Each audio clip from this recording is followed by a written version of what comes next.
enormous. The drugs, the guns, the terrorists coming into our country. I just say this because it's relevant to where we're sitting. 20 minutes away, we arrested one of the highest level members of one of the biggest gangs in the country. Let us help you climb Mount Everest. Mr. Hallman said that if we don't get more money into the system, we're going to hit a wall in terms of the president's promise to deport people that shouldn't be here and represent a danger. Do you agree with that? And Senator, the big beautiful bill gives $500 million to us, to Department of Justice, to combat drug trafficking. Well, we're going to start the big beautiful bill, and we ain't leaving town. $600 million. Thank you, Mr. Chairman. Attorney General, I think you're doing a fantastic job. I want to say that to you and to your team. Thank you. And kind of lay out sort of where I think we're going here. The threat level to this country is pretty high. Do you agree? Yes, Senator. Every time I turn around, there seems to be a new threat coming our way, and we're just going to have to meet the moment, and I think we will. So one thing I want you to reconsider is I think there was some termination of protective details for people that were targeted for assassination by the Iranians because of the role they played in the first term. Pompeo, Secretary Pompeo, and others. I'd urge you to reconsider that, sit down with the intel folks, because I think the threat level is pretty high, and that's just something for you to take back. I think Iran does want to hurt our country. Now, back to lawlessness, that was mentioned. Can you very briefly give me the scope of the problem you've had to deal with just on illegal immigration? Yeah, I think, yeah. The drugs, enormous. The drugs, the guns, the terrorists coming into our country. I just say this because it's relevant to where we're sitting. 20 minutes away, we arrested one of the highest level members of one of the biggest gangs in the country living in Virginia. And that was through a task force that we set up with Governor Youngkin, with state, local, and federal law enforcement agencies working together. Would you say it's been a big mountain and you're climbing it? It's been a monument. It's been Mount Everest. Okay. It is monumental. It is monumental. Let us help you climb Mount Everest. Mr. Hallman said that if we don't get more money into the system, we're going to hit a wall in terms of the president's promise to deport people that shouldn't be here and represent a danger. Do you agree with that, that ICE needs more funding? Always, yes. Okay. So reconciliation is on the way, but I just want everybody to understand, you support the president's border security budget.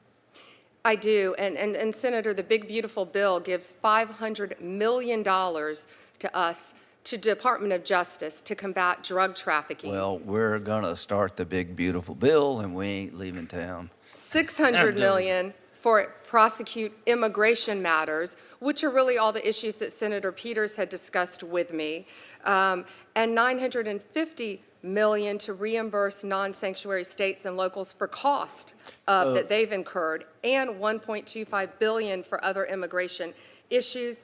And I would urge everyone to support the Senate's version, which is much greater for Department of Justice than the House's version of one big beautiful bill. And I think that goes back to what Senator Van Hollen was discussing too, increasing our public safety, as well as you, Senator Moran. So thank you all for that. Thank you, Senator Graham. As the Senate Budget Chairman, I think I will support our version of it. And I think it's needed, I'm not be joking about it. I think it's very much needed. The budget you propose will be reworked. Do you understand that we have a say in this, right? Yes. Okay. If we give you more money, do you think you could use it wisely? We will always be a good steward of your money. We will put law enforcement officers on the street. This whole DA thing, I don't know who's thinking about that, but that just makes like 0 sense to me. We'd want to be cutting the DA now and putting ATF over the DA. So, we'll agree to disagree, and I just think you're doing a great job, but that's the way our system works. We may have a different view of things, and we'll work together. I trust your judgment very, very much so. Is Mexico helping us with the drug problem?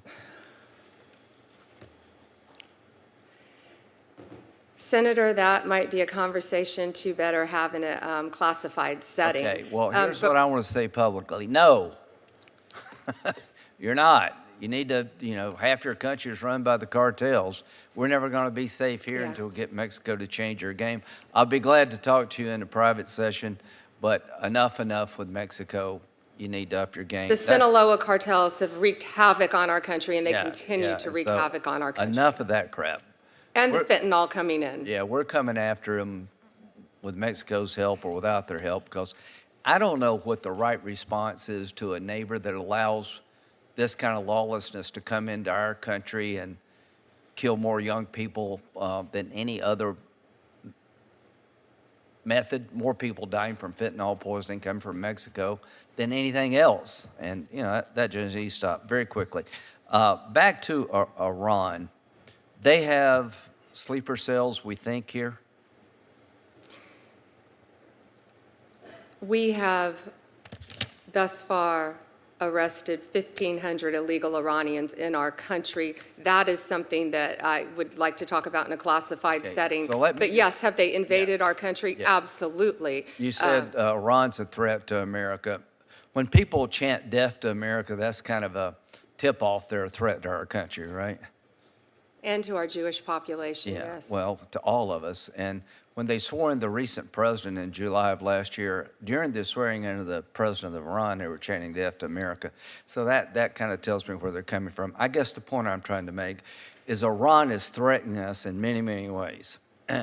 I do not want to live my life or our country's life giving in to bullies and religious Nazis. We're coming after your regime to change it. Nobody wants regime change for the sake of regime change. I want the regime to change its behavior. I want them to stop the policy of killing all the Jews in Israel, reject that policy. I want them to be better neighbors for the world at large. I want them to change their behavior. And if you don't want them to change their behavior, that's weird, because they kill their own people. They're hanging people in squares today. They're very oppressive. They're very brutal. They've been trying to build a nuclear weapon, and they want to use it against the people of Israel and us. So my last point is, when it comes to Iran, can you say to the Iranian regime, you will not intimidate us to do what's best to help Israel in our own national security? We're not going to be intimidated. I think Donald Trump has said that loud and clear. We will not be intimidated, and we will keep America safe thanks to the leadership of President Trump, not only from Iran, but from Russia, from China, and from Mexico, from any foreign adversary, whether they're trying to kill us physically or by overdosing our children with drugs. We're going to do everything in our power, thanks to his leadership, to keep America safe. Outstanding. Thank you, Mr. Chair.